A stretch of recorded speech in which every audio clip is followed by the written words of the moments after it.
Hello, Wolverines. It is Mrs. Creek, and I am here to talk about the next part of our culture flipbook. I know that last week you learned from Mrs. Vondrak all about culture, and there was a whole definition in there about culture. And then you did language. And what are the languages that you speak in your family, or maybe languages that your ancestors spoke? So I hope that that helped have some good conversations. And guess what? I get to talk to you all about one of my favorite things. I get to talk to you about food. Food is a big part of our culture, which is so cool, isn't it? So I'm going to show you a little piece here. Let's see.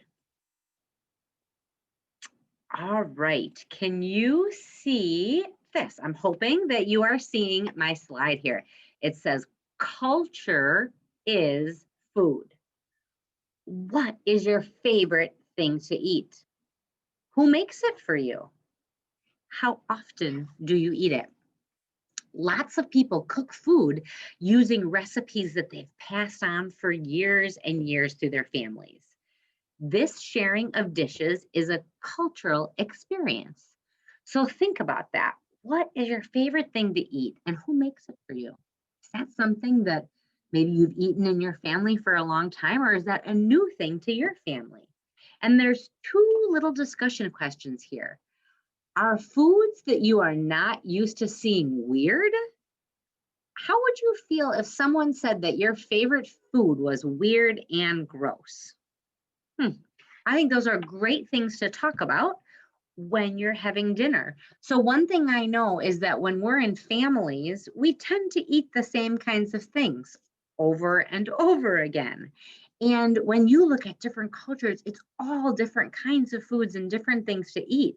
And it might be different, but it's not weird or gross, it's just different. And the more we talk about the foods that we eat and are curious about other people and try other foods, the more open we can get. Culture is food. Some families have certain foods for special occasions only. Food can be tied into traditions that a family has. Some families might have a meal for birthdays or a certain holiday.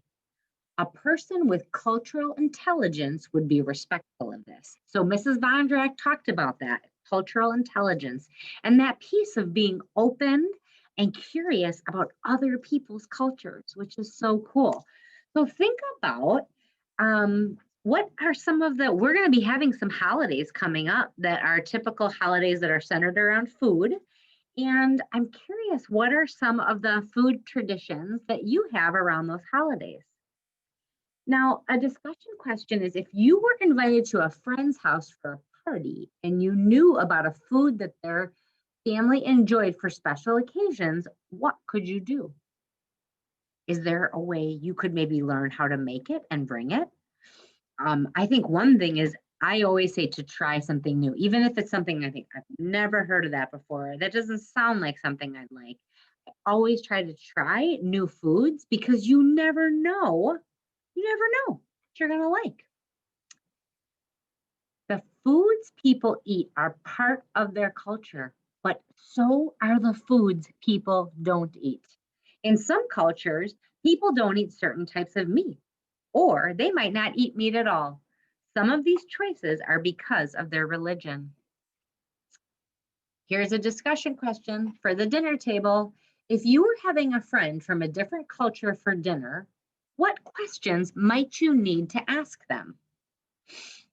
And here's the thing I think about. Everybody's from a different culture because we all have different familial cultures. And so you might say, like, what are some of your favorite foods? Or are there any foods that you don't eat or you don't like to eat? It's always good to find out so that you can help and you can be open when they come over. And here's our last piece. You eat and everyone eats, right? We all eat. It's food all over the place. So I'm going to share a little something about myself, kind of back to this page. Foods people eat are part of their culture, but so are foods people don't eat. So something you might not know about me is that am I'm vegan. What is that? What does that mean to be vegan? Basically, what that means is I don't eat any animal products, and I don't eat any meat, or I don't eat any dairy. And that's been about 5 years that I have been that. And that's kind of unusual, especially for Wisconsin when there's lots of meat and dairy. And so I appreciate when a friend says, "What are some of your favorite things to eat, Mrs. Creek? How could I make that for you? How could I make chili without meat in it? What could I add to it?" And a lot of times I'll bring food for people and they think, "Well, that's delicious. That's not, I thought that was not going to be very good." Here's another little secret I'll tell you about my family is there's 5 people in my family. Me and my oldest son are vegan, but the other 3 people in our family, Mr. Creek and Bodie and Magnolia, they eat meat. They eat dairy. They love pepperoni pizza. Me and Kai, we don't eat that. And Kai and I don't say, "Oh, that's weird, that's gross." Like, we are able to live in the house and respect each other's choices, and love each other. And that's how it is. And this is what we're hoping for when you explore food. What are the things that you love, and what are the family traditions around food that you have? And how could you learn and be curious about other people's cultures around food? So you are going to fill and answer those questions out in the food section. And you can even draw a picture, I haven't done it yet, of your favorite food. So I'm thinking I have a lot of favorite foods. I love avocado. Um, I think a cute little avocado there. So you're going to go back and think about those questions that we talked about, as far as, are there any foods that you might think are weird? And how might you feel if someone thought your food was weird or gross? And if you were having a friend from a different culture over for dinner, what questions might you need to ask? And also put on there, what are some of your family traditions?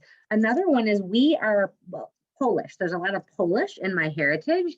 And so pierogies, if you know what pierogies are, they're like these little, almost like Polish dumplings that have cheese inside, or cabbage, or meat sometimes. And that is something that I had growing up from my grandma.